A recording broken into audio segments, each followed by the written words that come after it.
அதே போல தான் வராகி அம்மன். வராகி அம்மன் பொதுப்படையாக எல்லாருமே வணங்கலாம் என்று எல்லோருமே கூறி வருகின்றனர். அது தவறு. எல்லோரும் வழிபட இயலாது.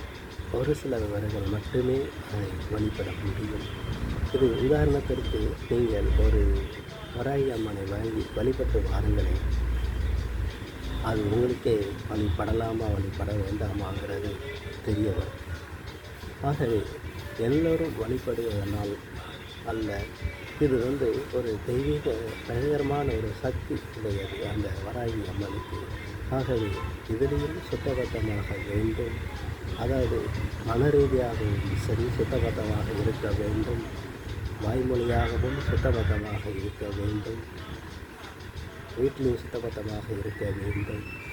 இதையெல்லாம் தவிர நாம் சுத்தபத்தம் இல்லாமல் அதை வணங்கினால் கெடுதல் தான் நடக்குமே தவிர நாம் எண்ணங்கள் யாவும் இரட்டிப்பாகவே மாறி மாறி நடக்கும்.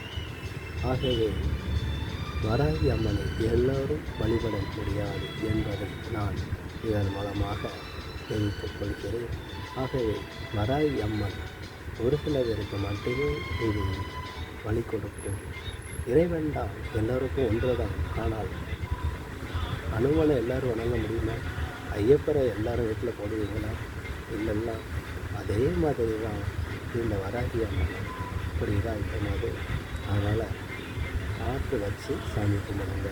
அதில் உள்ள நடைமுறைகளை என்னன்னு தெரிஞ்சுக்கிட்டு இது பண்ணுங்க. நன்றி. வாழ்த்துக்கள்.